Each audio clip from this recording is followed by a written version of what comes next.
Hi, my name is Raphael Sbarge, and I am proudly a guest of $2 late fee that both Zach and Dustin have made possible, and we had a wonderful conversation. I hope you can come join us and explore the cool stuff that we got to talk about.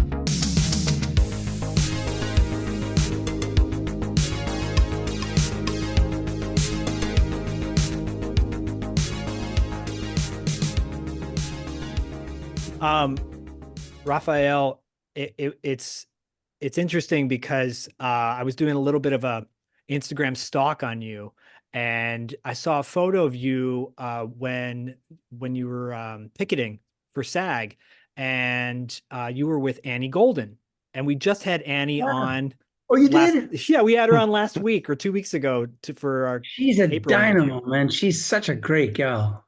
She's Um, incredible. Yeah, she's incredible. She's sort of like one of those force of nature people.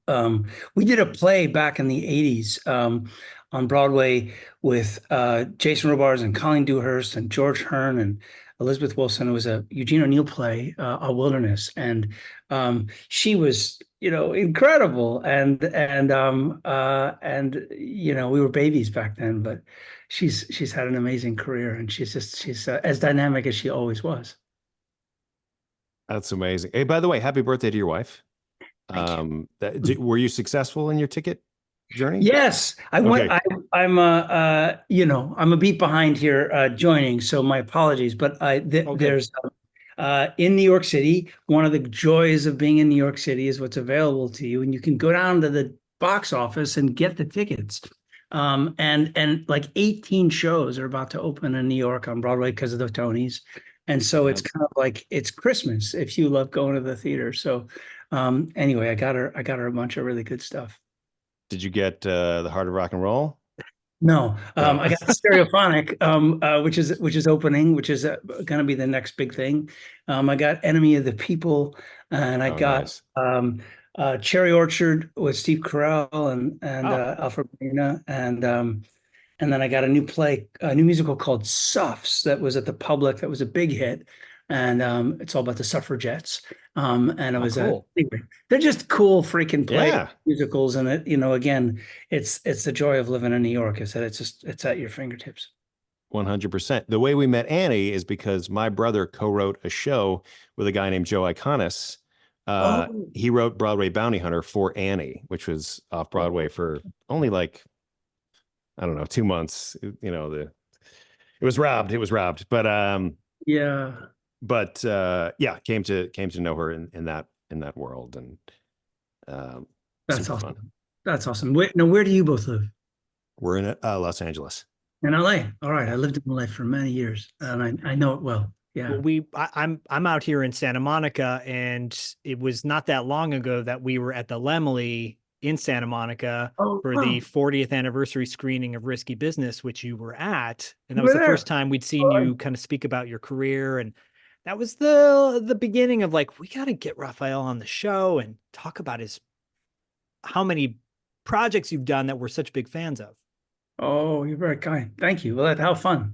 Great to join you. Thank you. Yeah, Well, we yeah. appreciate having you. I mean, the fact is you've been acting for your whole life pretty much.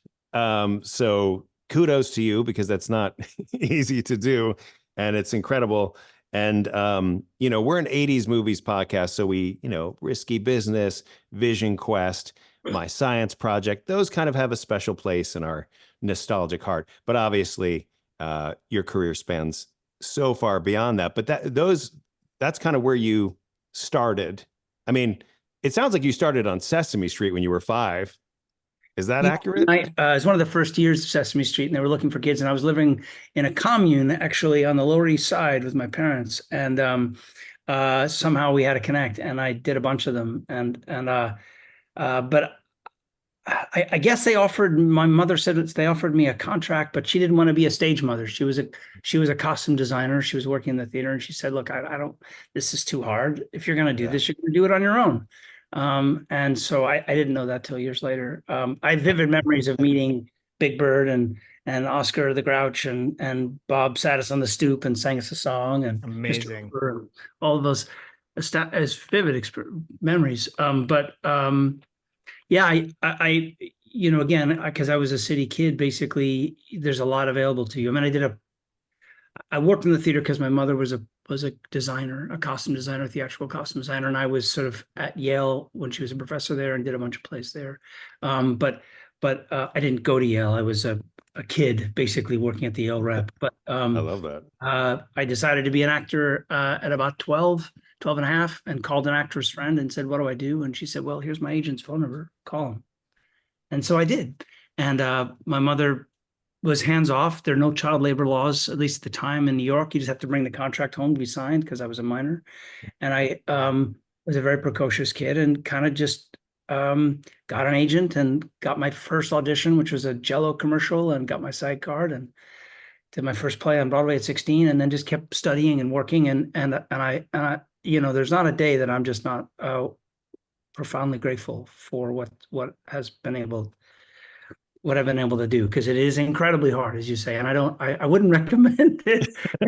I wouldn't recommend it, but I am absolutely, Right. as my friend Marie says, walking in gratitude. So That's what you have to do. It's all about gratitude, right? It's all about the moments that you've had in your life up until this point. Everything has mattered, right? You have to appreciate the highs and the lows. I say that to my son all the time. You've got to take all those moments that you might go, why the heck did that happen to me? And maybe years from now, you'll say, oh yeah, that's why. But that's a trip that you started out at such a young age and you weathered the storm. We just talked about Vision Quest, in which you had a very small role in that movie, but it's a very interesting movie in the sense that it's a coming of age story, but it's not your typical coming of age story. Can you talk a little bit about your experience on Vision Quest?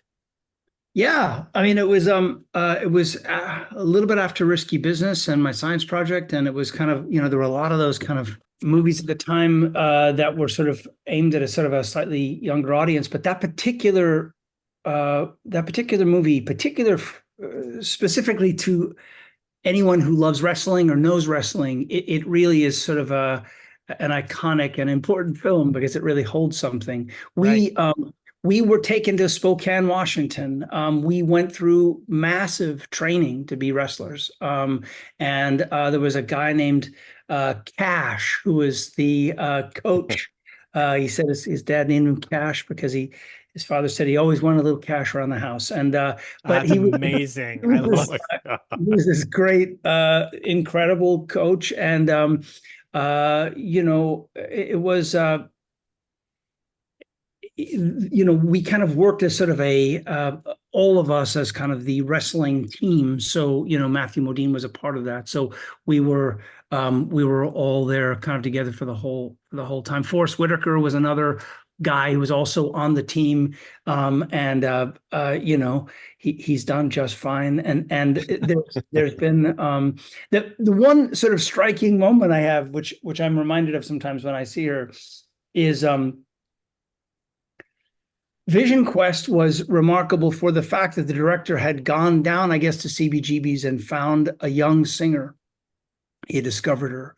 And we were shooting in this club, and it was, they always are blowing smoke in, these scenes, there's just pumping in, fake smoke because it looks good. But basically, out of the smoke, I remember this sort of short woman with big earrings approached me and said hello. And I said, "Oh, what's your name?" And she said, "Madonna."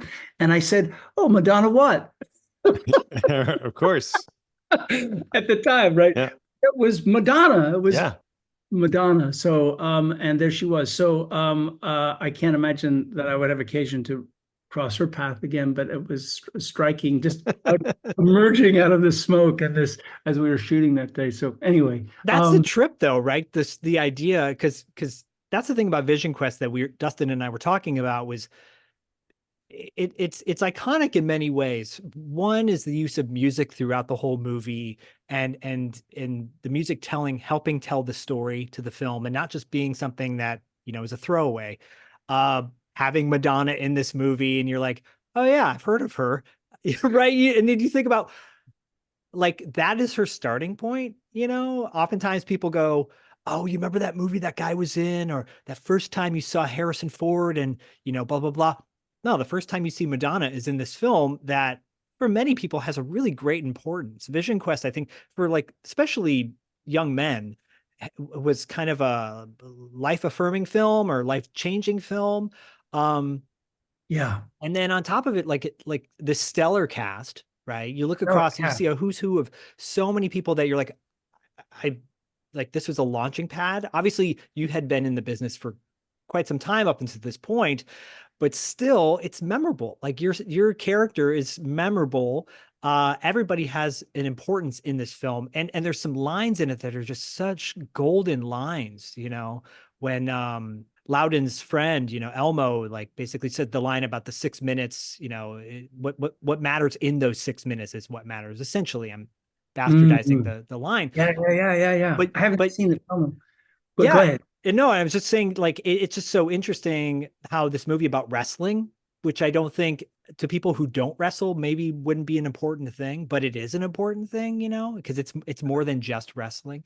Um, I don't know, just I don't have a question in there. It's more of like a statement. The fact that No, it's right. I mean, just this whole concept of vision quest, right? That you're basically sort of going forward to prove something so that you can then define who you are as a person in the world, and how that's a definition of your character, and it right. sets you, and sexy Linda Ferrantino is there at your side, you know. So Doesn't hurt. God, I Doesn't had hurt. such a crush on her. And I think we all did. But anyway, it was yeah, there's some they captured something for sure that didn't feel like a they got to something that felt like it hit your heart. Right. So it was successful in that sense. So It's um, true. yeah, Yeah. It's an interesting movie to revisit just because as far as 80s movies go, there's typically like a, you know, a bad guy, an antagonist. Right. And this is more, we were reminded that this is more of like an eternal struggle because even you guys on the team are like, hey man, what are you doing? Because it's like he's kind of put himself first, but it's not like anyone doesn't support that ultimately, you know, like, right. which is Totally. very compelling, I think, Yeah. in the human experience to revisit that.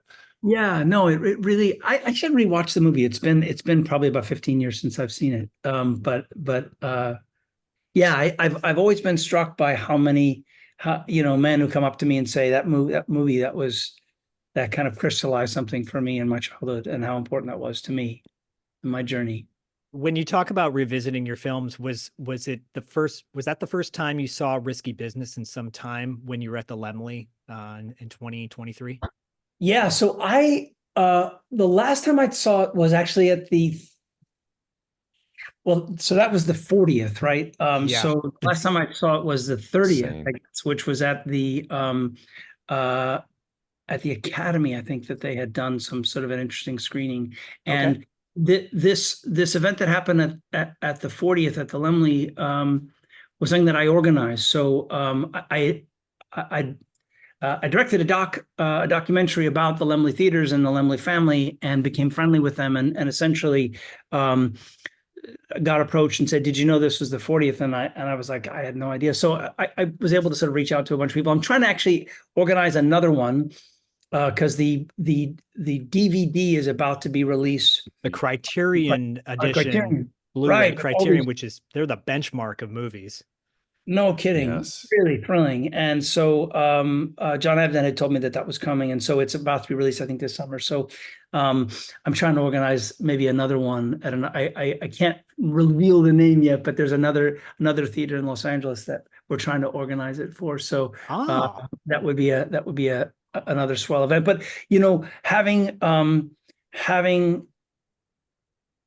it's interesting, you know, you have your own experience when you're making the movie, and then right. you watch it when the movie came out, and then now with the perspective of all of our lives, and Tom Cruise being Tom Cruise, and all of the kind of the bench sort of the touch points, you know, Curtis Armstrong and John Bronson Pinchot, and you know, and God, they're just we've all had these careers and interesting lives. All of us, and this was sort of brought up at that screening, were beginners. I mean, Right. effectively, that was our first big movie. Yeah. All of us, including, and it knocks me out about Rebecca De Mornay. Rebecca De Mornay at that point had only done, I think, an extra part in a movie. Right. She was Harry Dean Stanton's girlfriend, Yeah. which is, astounding in of itself. And he had essentially recommended her for the part, and with really no training, no background, she dialed in a performance that, talk about iconic, man. Like, Zoo. It's so sexy and so self-assured and so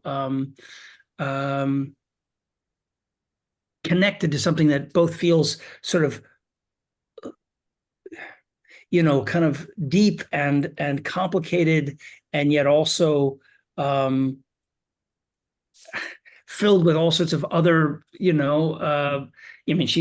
despite all, in addition to all of her physical attributes, there was enormous soul that she brought to this part that then gave that whole kind of that darker element to Risky Business, which is a really interesting thing, because it really is a very provocative movie, in its themes, and that it is very much sort of starting to kind of question some of this, money, all I want is money, which was coincided with the whole Reagan era, right? Which is, at that point, prior to that, at least I remember, money not being such a big thing. Like it wasn't like you didn't wake up and go, I want to be a rich guy, which is kind of what most people, I think, aspire to at this point, or rich gal. But that when Reagan came in, it was kind of the turning point in that. And this movie captured something. I remember sort of having a conversation with John Avnet and Paul Brickman at one point at the 30th, and they had actually sort of, they'd studied quite a few films, but one of the things that they had actually sort of actively set out to do was to kind of make a Graduate of their generation. Which it is. It is 1000% that. I mean, when you think about, plastic, I got a word for you, plastic, and how that sort of Plastics, set that whole thing, and that dynamic between the older woman and the younger man, and what that was for that time, and how it then, you've got Harold and Maude, you've got The Graduate, and then this is sort of they're all like cousins, and they all sort of define that moment of something, in addition to the fact that, of course, everyone, especially Tom Cruise, who just, went into the stratosphere. Joey Pants, has had an amazing career. And Absolutely. Joey Pants. Richard Masur, incredible career, such a great guy. He's just did a play on Broadway with a dear friend of mine, and and Rebecca, who has just worked and is now continuing to work, and it was an amazing thing. I mean, I think that's why, as you will see on this DVD, as I just was reading about it on Criterion website the other day, Nancy Klopper, who was the casting director, she came out that day that Nancy always gets kind of this enormous kind of parade thrown for her, as she should, because of, I mean, look, they picked, that is, Paul Brickman and John Avnet were really there to kind of, they were the deciders, as it were. But Nancy brought some incredible people in the door, and wow, we've all had careers. It's really astounding. Well, I think one thing that stands out to me, Risky Business is not just your typical teenage film, same as Vision Quest not being your typical sports related film, and in a way, the same reason My Science Project is not your typical science film either. But it's so cool. Like you had such a spark, and I could see it too when you're talking now about it at that screening last year. So excited to be a part of this, like, kind of reminder to film goers. Like, this movie has a huge importance in cinema, specifically for the 80s, but just in general. And the fact that Criterion's picking up and putting it out, if Criterion makes a movie or puts out a disc of your film, then it's a really good film. Like, they don't put out schlock, In case in point, they did a great After Hours as well that came out this in 2023. Oh, that's cool. Yeah, and so you had spoken about this Lemley documentary that you made and your love of film. Can you really quickly, talk a little bit more about this documentary you made about the Lemley Experience? Yeah, so since both of you are in LA, you know the Laemmle Theaters. People who are not in LA may not, but it is a art house cinema chain with this sort of astounding legacy that goes back to the origins of Hollywood. The first Laemmle was a fellow named Carl Laemmle, who essentially started a little movie studio called Universal Pictures and made something like 500 movies, including Hunchback of Notre Dame and Phantom of the Opera and All Quiet on the Western Front, etc. And he had this other kind of passion for his home country, which was Germany, and he was responsible for bringing upward of about three to 400 people, and really helping them emigrate and escape the war. He was sort of a Schindler of sorts.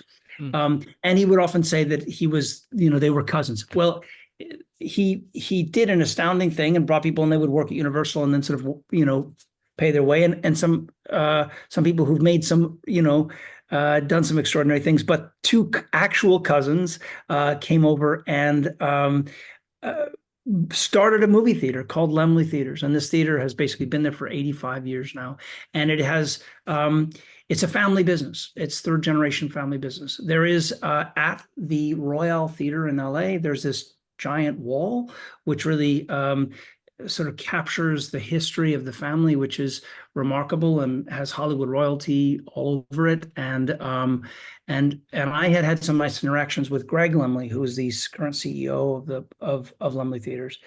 Any moviegoer who loves interesting and smart films, as well as any director or any filmmaker, really aspires to have their film at Laemmle Theaters. It is kind of a, like Criterion is for discs. It is kind of the gold standard.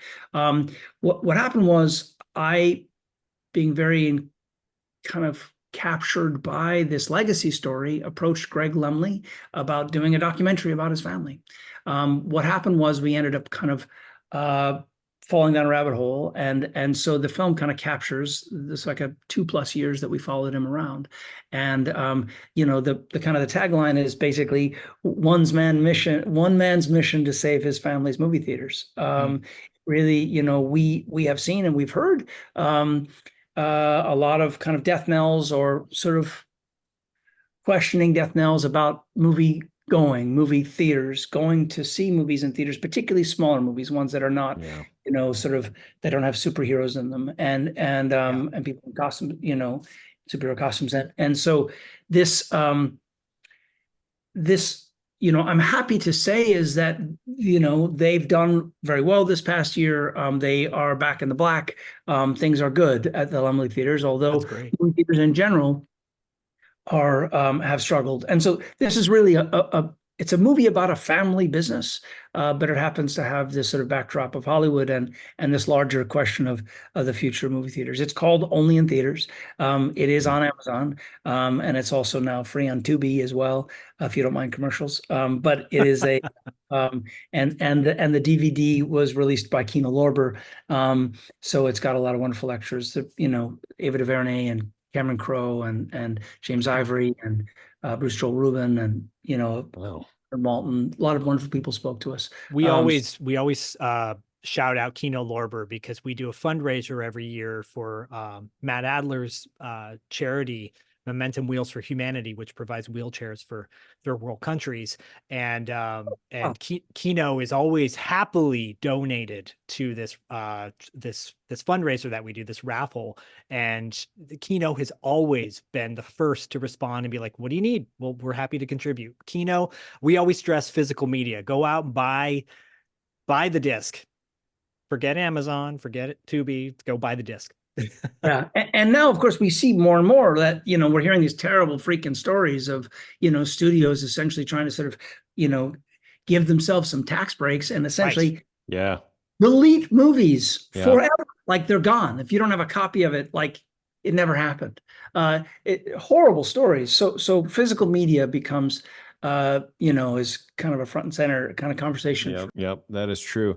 As a New York guy, as a New York theater guy, and I know that Curtis Armstrong, he talks about this in his book, in his memoir, where he's sort of talking about, theater was always the thing, and TV was like, ooh, gross, and then movies were like only sometimes, maybe. Did you have a similar perspective as being like a New York guy? Were you like sort of leery of LA and movies and Hollywood? Or was no? No, I didn't have that.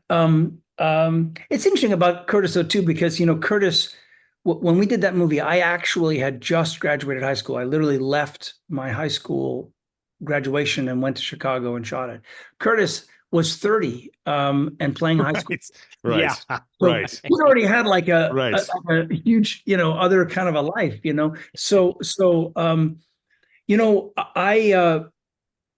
I lived in LA for 20 years. I raised my kids there. I have some of my dearest friends live in LA, and I'm there often. There are wonderful things about LA, and I have great memories there. I'm born and raised in New York City, so this is home for me, and I love living here. My being in New York is kind of where my soul is. But the fact is that, and I think British actors do this best. They go from, television to theater to film, kind of like it's sort of like a revolving door. And I never had sort of an opinion about one or the other. I've done long runs of shows. It's wonderful to do plays, but it's also, I don't care what you're doing 8 times a week. It can be too much. Right. You know what I mean? Yeah. It's a grind sometimes. And it's also, it's a badge of honor. I, what I love about doing theater, of course, is the rehearsal process, which is, the time that it takes to shoot many movies these days. Anecdotally, I just was working, I'm going to drop a name, forgive me, Paul Mescal, who's coming out with Gladiator, and he said that they shot Gladiator in like 56 days or something ridiculous. So it's like lightning fast. So to have actual, 5-6 weeks where you're basically in rehearsal and then you're also then in previews before you even open. That's just it's a playground for actors. It's wonderful. But at the end of the day, I moved to LA because of at the time there's very little film and television in New York, and it was very hard to make a living here. Yeah, so it was a way. Sorry, I was just thinking about tell you the story. So I was doing a play at the Public. It was a production of Hamlet that Joe Papp was directing. There was a woman who played Hamlet, Diana Venora. It was a uncut version of the play, and wonderful people were in it, including Jimmy Smits and Bob Gunton and Jamie Sheridan and James Cromwell, and wonderful cast. Wow. Anyway, we rehearsed for 4 weeks, and Joe decided we had needed to rehearse more. So we rehearsed for 8 weeks, and we just kind of kept, like Joe had directed a whole bunch, but it was his theater. He could do whatever he wanted. And so, but we found out, when you're working at the Public, I think it was like $237 a week that you would make, something ridiculous, right? Wow. We discovered that the thrones for Claudius and Gertrude to rent were $500 a week. Oh my gosh. And so I think a whole bunch of us were like, what the heck are we doing here? And so we decided that we needed to go actually try and make a living. And a bunch of us moved to California to try and do that. And I've gone back and forth and back and forth. At this point, this is where I want to be. But I, look, just the opportunity to be able to work in any medium at this point is to tell stories is thrilling. Well, you've actually worked in many of the mediums that we, obviously film, but there are some television questions that we want to ask you about when we have some questions from fans. But in particular, there's one that stands out to us that tends to come up a lot on our show, this TV show, but we'll get to that in just a moment. May as well get to that now that you've given a perfect segue into.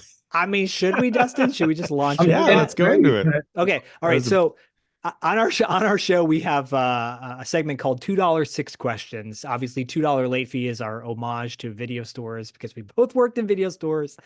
Oh, And that's it's cool. the nostalgia. Every time it comes up, sometimes people go, "Oh yeah, I remember $2 late fees," or I don't have any recollection of that. But these are questions from our fans to our guests. One in particular from a good friend of ours, David Ullman. He wants to talk about a TV show that you starred in the pilot of 1987's Werewolf. We are huge fans of that show. And actually, like I said, it does come up quite often where we talk about it. And Comes up all the time for some reason. Every one of our guests has been in Werewolf. We don't know. No kidding. It's crazy. It's like it's just this binding werewolf to everything. it is so bizarre. And people are like, oh, you remember that show? So David's question is, what do you remember about filming the shadowy scene that sets the whole plot in motion? Any tricks of the trade to delivering such naturalistic readings of potentially stale stretches or expositional dialogue? God, I mean, honestly, it feels like a past life that, Sure. I know. and I haven't seen it. And I've never even gone back and watched it. Oh, you're missing out, my friend, because Really, I'm like, God, I got to get into the program here. I'm going to go back and you've inspired me to kind of go look at it. What I remember is this, is that I remember them tying me to a chair, and I remember essentially this kind of being this, it needed to sort of, it set the entire, I mean, I bit the guy that was essentially the werewolf that basically set the series, and yes. and so it had to have enough sort of be powerful and emotional enough to make that work. I don't. I mean, I remember vividly shooting it, and I remember, that it was an intense day of shooting, and I remember really liking the writing. I remember the writing being like particularly sort of interesting and sort of different. It didn't feel cliche. It felt kind of complicated.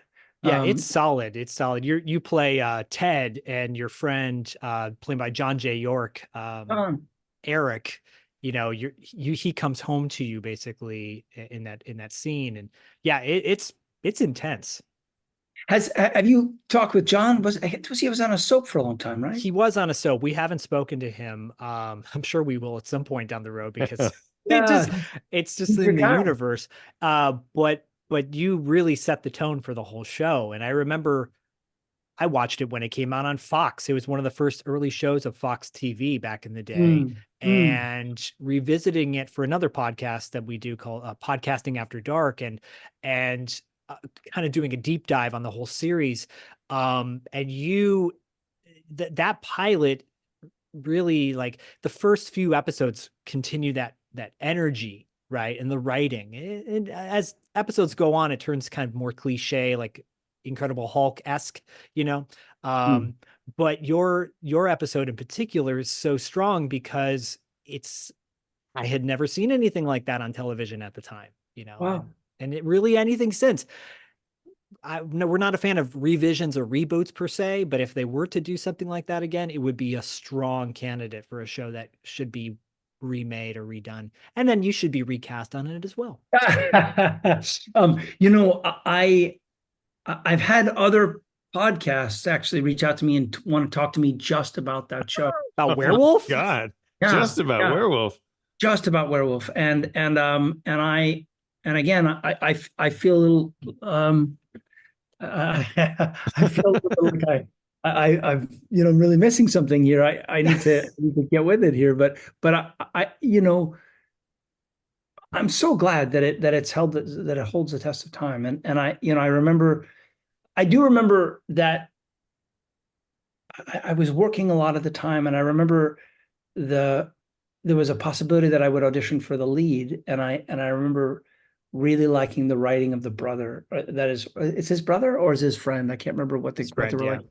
Yeah, it's his friend because the character is dating your sister.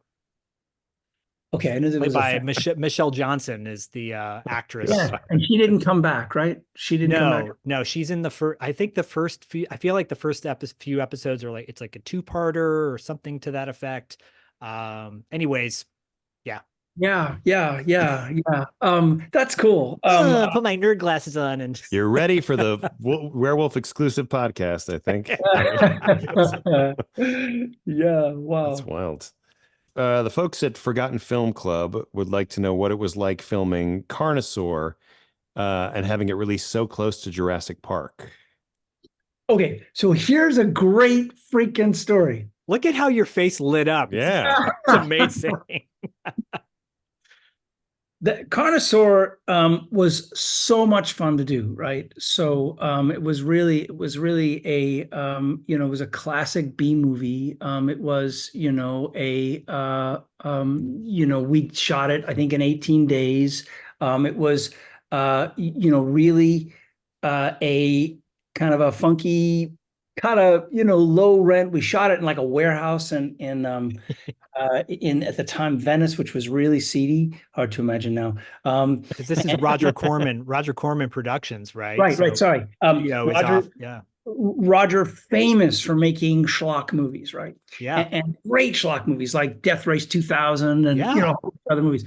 Anyway, so I was at the Santa Barbara Film Festival with my movie and with in theaters, and there was a documentary about Roger Corman that was done. Two, I think, French filmmakers had just kind of out of nowhere approached him, and he's 94 or something like. Right. And so he showed up for the Q&A. Oh, What? man. At the, and it's not even like a full. I think it's like just an hour. It's not. I mean, they kind of, there's so much more they could do but they got these great interviews with Roger, and he showed up, and he's remarkably kind of okay and strong and really well spoken, and I raised my hand and I said, I was in Carnosaur. And I want to tell you what a memorable thing. And he said, I want to tell you a funny thing about that movie. He said, Carnosaur, he said, people had a problem with someone said to me, oh, did you ever get any kind of a cease and desist because you came out right around Jurassic Park? Right. And it was very similar to the themes in Jurassic Park. He said, I want to tell you something. He said, I bought a book called Carnosaur that was written, I think I want to say like 10, 15 years before anyone ever heard of Jurassic Park. He said, our movie came out first, and frankly, I should have sued them. Yeah. Amazing. Yes. So he was ahead of the curve. So he just kind of, and apparently it made crazy money. It was one of the more higher grossing Roger Corman movies, and he made a 2 and a 3. I die at the end of one, Sadly. Sorry. And so fun to be, I mean, talk about a giant icon. Roger Corman is, launched so many people's careers, and that movie, obviously, at the time when Jurassic Park became so popular, it was a thing where everyone was looking for the next dinosaur movie, and there it was. I think they made it for like well under $1 million, like $500,000 or something ridiculous, and it grossed crazy money. So Roger Corman being Roger Corman, it's great. I mean, shooting anything in Venice nowadays would probably cost a lot more than it did way back when. But it was so funky. It was over by where the Rose restaurant is. Yeah, Oh, it's off of Main Street. Right, and that was like this crappy warehouse. And Google is there now. Wow, that's wild. And if anyone doesn't know, Roger Corman Studios used to have these giant binoculars. The front of the storefront of the building looks like a set of giant binoculars. But anyways, they've made a few Carnosaurs, but obviously you got to go with the first one. And there's that great line, better a bottle in front of me than a frontal lobotomy. He's an alcoholic, right? Amazing. It's amazingly good. I'm going to move to the next question. It's from our friend Caitlin Cornell. She says, we talk about how the film industry has changed. In what ways has it stayed the same, in your opinion? Well, there's so many ways to look at that. One of the ways in which it's changed, and I, because I am a great lover of going to the theater, right? And of having that experience of being in front of a big screen, that allows you to fall into it, and that you're in a room, and you gather as strangers and you leave as friends, as it were. You come into a dark room with strangers and you have this experience, and how that was the epicenter of a movie going experience, and that there were a lot of interesting, quirky, smaller movies that would come out that were, didn't somehow have to be a franchise, and could be what we used to call date movies, or like, oh, I just want to go see that movie, and it was those movies have been gobbled up by the streaming kind of behemoth, and the problem with the streaming behemoth is that if you're a filmmaker, like you say, hey, I'm on X platform, but the problem is, unless people know about it, if you're not watching those kinds of movies, the algorithm won't serve it to you. So it's harder to bubble up and harder to be discovered as a filmmaker. And so you just become, another log on the pile of all the movies, all the X's and O's kind of content that they have out there. Movie theaters also were just a part of kind of regular life in a way that they're not as much. I mean, look, again, people are going to the movies. Some of the highest grossing films of all times have happened in the past few years. And that's fantastic. And so that's, after the pandemic, obviously there was a huge appetite to get the heck off your freaking couch. And like I've communed with my couch now. Yes. I want to get out. But there's, that's a big shift. In terms of the physical making of the movie, I mean, other than, going from having to have, work stops where you basically have to change the mag out and basically load the camera with a, because it's film, it's essentially the same thing. The process is the same. It's faster, but it's not, the actual experience of making it is not different. They say what Tom Cruise is the last movie star, right? And it's just an interesting thought. But seemed like there were a lot more movie stars, and I don't, how one defines that. Again, the big screen is part of what helped define that, the medium, and so that's really what I've seen is, there are many ways to answer this, but I guess simply that's kind of one of the biggest changes. And I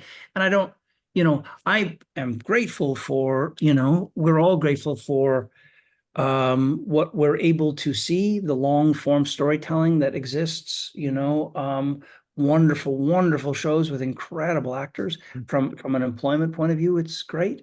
I'm doing a new HBO series at the moment with Mark Ruffalo, which is called Task, which is by the writer of Mayor of Easttown, and it's a long form detective kind of show.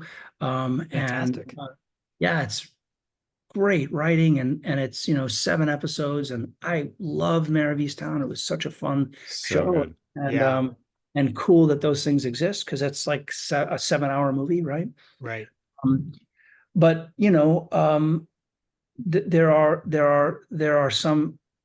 we gained some things and we've lost some things, and I'm just a huge advocate of movie theaters.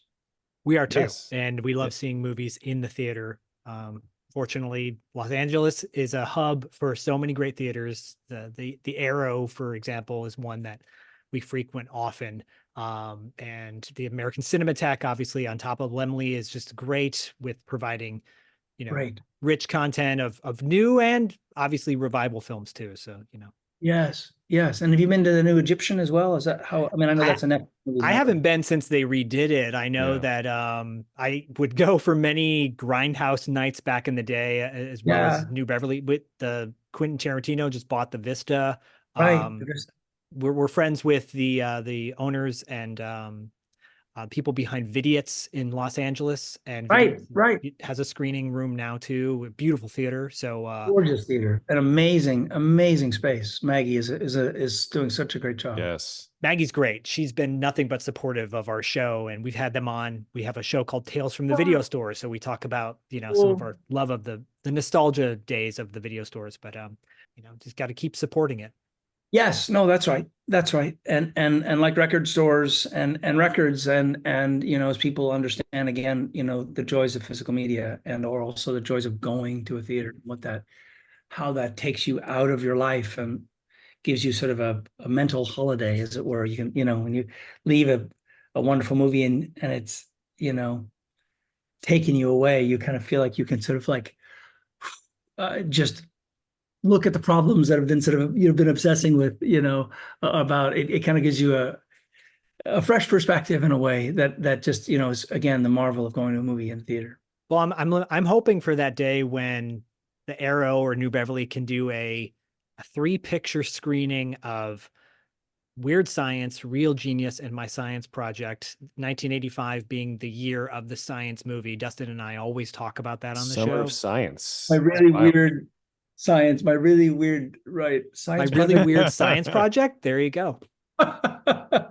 Yeah. And not to just pivot in the middle of this segment, but I do want to pivot. My science project, you were basically playing what we would define now as like the 80s nerd. Is a very like distinct way of portraying that. And now what a nerd means can mean so many other things. It's such a broad term, but in the 80s it was like pocket protectors, glasses, and a very distinct laugh, which you mastered for the role of Sherman. Was there any, I guess I'm mostly interested in the laugh. Were you?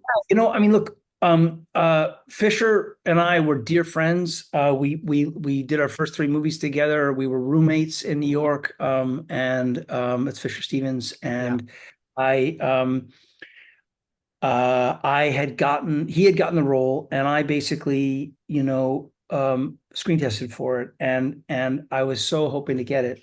I got it, and they clearly, John, not John Stamos, John, what's his name? Stockwell. Stockwell, thank you. John Stockwell is the lead, and so by virtue of contrast, obviously we had this sort of these. So they made me a huge kind of I don't know, say it another way, a fat suit basically. So I went into Disney, effects, and they built this giant kind of thing that I put over. It's a big latex kind of belly that I wore, and and we put lots of pimples on my face, and we just anyway, it was really fun to do. Fish and another wonderful actor named Craig Sheffer, and a whole bunch of other folks who went on to do wonderful things. We had a place right off the Sunset Strip that we lived in, and while we were doing the movie, and it was a blast. I we had so much fun making that movie, particularly also because it was sort of right at that moment when Disney kind of was pivoting from being kind of this sleepy little studio, literally kind of just like almost like it had a like lights are on but no one's home kind of quality. Yeah. And there was a moment where a fellow named Katzenberg basically brought us all together, brought everyone out into the like Dopey Street or wherever it was, and announced that it was the new era of Disney coming, and they were going to change everything, and Wow. they Dopey did. Street. I love it. Yeah, I mean, if you go, it's still there. It's like Yeah. there's still and I don't know what different Mickey and Corner of Donald. Chip and Dale or something. Um, Yeah, but Fish and I used to do something which was really fun, which doesn't happen anymore. Is we used to we figured out where they would show the dailies. Dailies were a thing that happened in you know in the last century that where you would actually show the film from the day before to see how it went, and the various departments would show up and see how it played. Uh, so we figured out what the screening rooms they were actually doing the dailies. So we Oh, would cool. actually because again there was nothing going on. It was so it didn't feel like there were any like we had the run of the joint, and so we kind of snuck up and would get into the crawl into the back and watch the dailies, which was really No, fun. that's awesome. Yeah, David Snyder was the production designer. Wonderful guy. He did a little film called Blade Runner, and was nominated for an Oscar for that. Oh, I But heard about that. he's become a dear friend, and he's also interviewed, by the way, in Only in Theaters. But he he has he's a repository of photos and memorabilia from the making of the movie. So he's a great guy. I should probably connect you to him so you could talk to him as well. He's Oh, quite yeah. Oh yeah. That'd be great. I know Kino, I think, put out a My Science Project kind of not deluxe edition, but a pretty decent transfer on Blu-ray. Oh, that's great. That's great. It's Kino, yeah, they keep those movies alive, by the way. Yeah, 100%. Here's the thing about My Science Project is that it came out because of all the weird science and all the other movies that were kind of similarly themed at that time. Did not do well in movie theaters. It was kind of a bust when it opened. It went crazy though on VHS Right. and then on cable, and it has a sort of a devoted following, people who are just absolutely crazy about it. So that has a 40th anniversary coming up, by the way, which I'm already in discussions with some people about, on the because that was made in '85, so Yep. that's coming up fast. So you'll be hearing about that. Well, Yes. hopefully we'll be talking to you more about that and maybe in Organize that. person too. Vidiots would be a great place to screen that at. Just saying. And by the way, Fee Waybill, the Tubes, the killer song on the soundtrack, and Yes. it's one of those Oh movies yeah. that, and I was going to point out really quickly, Yeah. if you're not familiar with Fisher Stevens' show Key West, it was another Fox show that I Right, think came out West. around the same time Werewolf did, maybe in '90. But it came and went. It was a terrific show. Brian Thompson from Werewolf, the last seasons of Werewolf, Brian Thompson from Werewolf. full circle. So, Wow. Sure. Yeah, that's great. anyways, we got a couple more questions in our segment, and Dustin, I'm so glad you pivoted to My Science Project, because I was like, we have to talk about My Science Project. Well, you're the '80s guys. You gotta absolutely. We Right? gotta. Come on, Dustin, do you want to ask the next one? Leisure Manny, our good buddy. Big fan of the film My Man Adam. Quick memories of that film. That was a really fun movie that was kind of wacky. It was a TriStar film. I starred in it playing Adam. It was originally called Inside Adam Swit, and it was kind of a Walter Mitty kind of a concept. And Paige Hannah was the cute redheaded girl, Daryl Hannah's sister. She was in Shag, and she was in Creepshow 2. Yeah. And lovely gal. And what happened was the movie screened, and there was a character in it, and I can't remember his name. Who was sort of a, kind of the beginnings of what obviously has become kind of ubiquitous, which is sort of the black comic who's kind of a little bit street and a little bit kind of a little kind of nasty but funny and Was it Charlie Barnett, by the way? Yeah, that's who it was. And so it was, kind of the precursor, kind of the Chris Rock kind of world. Yeah. And he was sort of so he had tested well, I guess. And so they came in and they said, we're gonna rebrand this. No. It's gonna be called My Man Adam. and And so that's kind of what happened to that. I don't know that the film did very much business at all, other than the fact is that, again, it seems to have a devoted. I get a lot of questions about it. Devoted, Werewolf and My Man Adam. yeah, like things you did that like are anyway. Oh my God.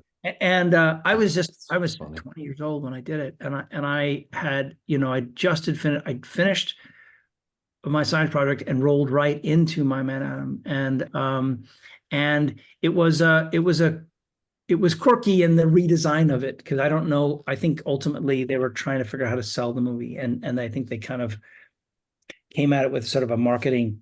I don't know if it was. I think it was. I think it was somewhat misguided. That's my personal opinion. But nothing against Charlie, because he's great. But it didn't quite. The movie wasn't conceived with that, and so they were trying to make it work after the fact, with the voiceover and stuff. But clearly, it stuck with people, and I think this whole Walter Mitty thing is kind of a sort of a fun thing. It's a guy who lives in his imagination, has all these wonderful characters, and so I got to play all these fun characters. So that was fun. If anyone's interested, it's on Tubi, which seems to be the home for, lesser known but cult favorite films. If you can get past the commercials, but apparently there's a commercial-free version that's out as well. So I don't know. I got to watch that as well. I got a whole lot of God. I got Look at you. You're going to be busy. We're just having a list compiled for your you. manager's going to be like, "Wait, you're supposed to be on set today." You're like, "Oh, sorry, I'm watching My Man Adam." I'm watching Werewolf. This is Werewolf. This is an American classic. Come on, guys. I've done podcasts about this. My mom, Carol McKee, has a question for you. Do you have, so obviously you're a fan of film, but do you have a favorite movie soundtrack, or are there certain movie soundtracks that you go, oh yeah, that's one that I got to put on, or any fans of particular? Brother, Where Art Thou? Brother, Where Art Thou? Where Art Thou? Yes. It's a great soundtrack. I'm currently listening to the soundtrack to Dune, because it's Dune 2, which is freaking amazing. Cool. Soundtrack, if you love soundtracks. God, there are I remember used to always enjoying the soundtrack to Romeo and Juliet. The Baz Luhrmann version? Zeffirelli version. Oh, the Zeffirelli version. Okay. Yeah. Yeah. And I'm trying to think the other ones. It seems like there's so many. It's one of those I'll think in the shower, like, oh my God, there was 4 or 5 others that I didn't mention. But the Oh Brother, Where Art Thou is, if you don't know it, is a pretty great soundtrack. It really is. It really is. And you brought up Secret Life of Walter Mitty. I will do a quick shout out to the Ben Stiller version that came out not that long ago. That soundtrack is phenomenal if anyone's interested. Oh, that's great. Well, if you're interested, but Inside Llewyn Davis, when you mentioned Oh Brother, Where Art Thou, is like, oh yeah, Inside Llewyn Davis has so good. So many. That's another documentary you should work on some. The great soundtracks. Yeah, right. That's a good one. Dustin, do you have a question from your dad, Jeff Rubin? I do, real quickly. You sort of touched on this a little bit, but it's sort of relating to starting as a child actor. You talked about being on Sesame Street. Did you feel any undue pressure being on the set as a child? Did you?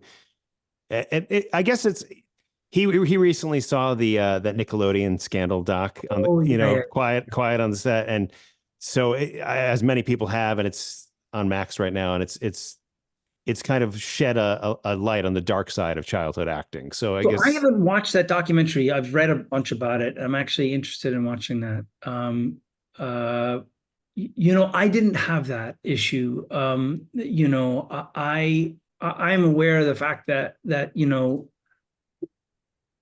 young people who are in a position where they're put at the center, where they're given a lot of attention, and they're kind of the center of things, that people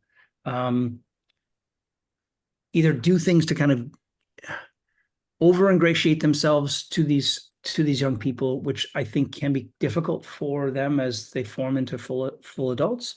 But I'm also aware the fact is that they're perceived as vulnerable, both young women, as we know, and young men. can be targets for all sorts of bad things. I mean, you know, there are